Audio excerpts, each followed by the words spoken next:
Ćao drugari, ja se zovem Maša i želim da vam se pohvalim. Danas sam dobila 5 iz srpskog. Velika sreća, još veća zato što je ta 5 došla potpuno neočekivano. Ne i nezasluženo, da se razumemo, učila sam redovno, ali mi se na dan kontrolnog zadatka sve zbrkalo u glavi. Sigurna sam da vam je to poznato, da ne odugovlačim. Kako onda 5? Neverovatna priča, ispričat ću vam.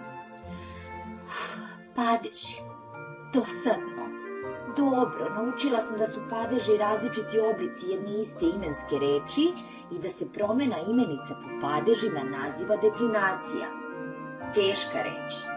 Deklinacija. Ali čim sam je naučila, bila mi je smešna. Podsjeća me na klince i klinceze.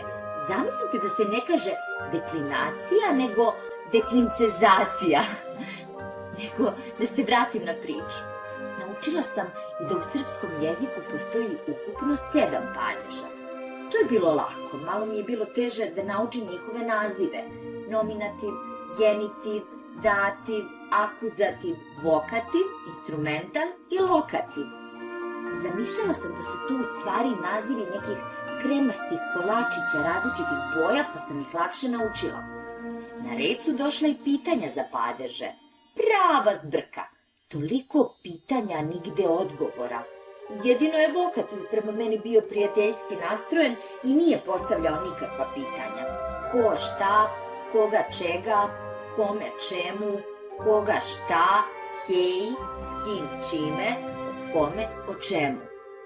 Odgovora nije bilo ni kad sam na kontrolnom zadatku dobila 2 rečenice u kojima je trebalo da odredim padež podvučenih reči. Rečenice su glasile: niko ne zna muke jednog učenika, čas je u toku, ne ometaj učenika. Ja sam naravno uredno počela da se preslišavam pitanja za padeže i zbunila se. Koga čega, učenika, možda je genitiv, koga šta vidim, učenika, da nije akuzativ. Genitiv ili akuzativ? Odgovora nije bilo. Dilema veća od Hamletovske pomutila mi je vid i u tom magnovenju mi se smešila jedna vragolasta jedinica. Ali iznenada desilo se čudo, pravo pravcato čudo. Nećete mi verovati, na moj kontrolni zadatak sletela je dobra vila. Brza, prozračna, dovoljno mala da je niko ne vidi i dovoljno tiha da je niko ne čuje, ali pravi ekspert za padeže pokazat će se. Brzo je počela da mi govori o imenicama 1., 2., 3., 4. vrste, ali kada je shvatila da sam ja đak petak i da ne razumem o kakvim vrstama je reč, prostila je. Kod imenica ženskog roda, koje se u nominativu jednine završavaju na a, nema mešanja padeža. Sporni padežni oblici u njihovoj promeni završavaju se različitim gramatičkim nastavcima, za razliku od ostalih imenica prilikom čije promene određeni padeži mogu ličiti jedan na drugi. Da pogledamo. Uzmimo na primjer zajedničku imenicu vilo. To je dakle imenica ženskog roda koja se u nominativu jednine završava na a. Njena promena kroz padeže izgleda ovako. Nominativ, ko šta, vila. Genitiv, od koga čega, od vile. Dativ, kome čemu, vili. Akuzativ, koga šta vidim, vilu. Vokativ, hej, vilo. Instrumental, s kim čime, vilom. Lokativ, o kome o čemu, o vili. Gramatički nastavci su dakle a, e, i, u, o, om, i. Onda je dobra vila rekla magičnu reč. Test. Test? Da, testire bilo koju zadatu reč imenicom ženskog roda, da bi se padež za kojim tragaš pokazao u pravom svetlu. Kako? Pitala sam. Lako. Umjesto reči čiji padež želiš da otkriješ, ubaci bilo koju imenicu ženskog roda koja se u nominativu jednine završava na a.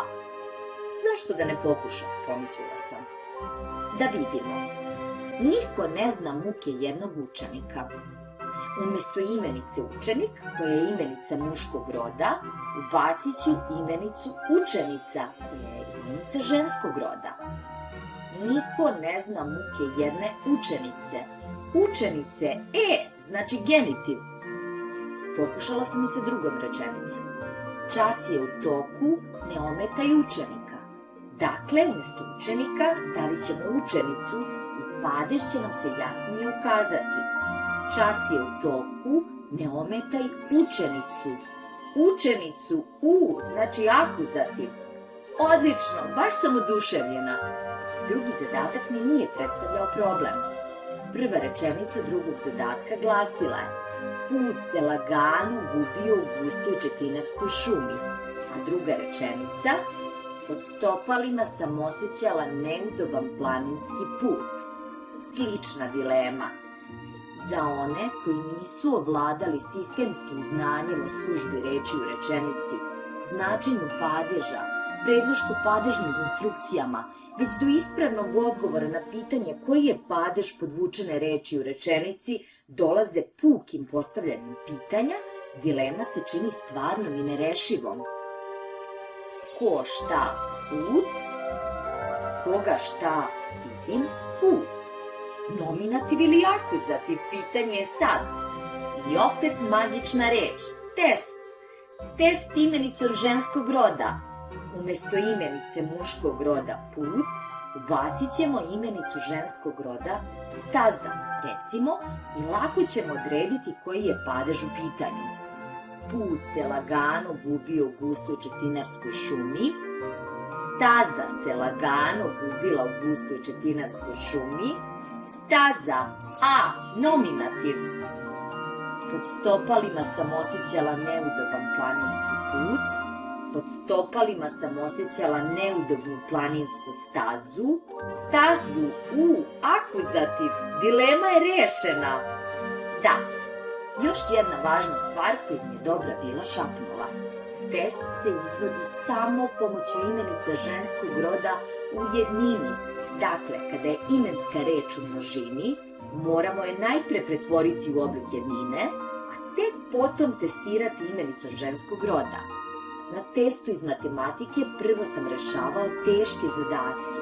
Imenica zadatak u rečenici u množini, pretvorimo je u jedninu. Na testu iz matematike prvo sam rešavao težak zadatak. Zatim testirajmo imenicom ženskog roda, koja se u nominativu jednine završava na a, recimo imenicom jednačina. Na testu iz matematike prvo sam rešavao tešku jednačinu. Jednačinu, akuzativ. I to je cela mudrost. Ovaj jednostavan test pomoći će vam da za početak lakše odredite padeže, a potom i da uspešnije savladate znanje iz gramatike koje su sa njima u vezi. Još jedna važna napomena. Da ne biste pomešali dativ i lokativ, jer oni su kao braća blizanci, vodite računa o predlozima koji stoji uz njih. Dativ se upotrebljava bez predloga ili sa predlozima ka, prema, uprkos, nasuprot, dok se lokativ uvek upotrebljava sa predlozima. Predlozi koji stoji uz lokativ su u, na, o, po, pri. Na kraju ću vam poručiti samo jedno. Probajte, testirajte, nije teško. Pozdravljam vas, drugari. Žurim da podelim radost sa bakom. Ona je najviše verovala u mene. Ćao!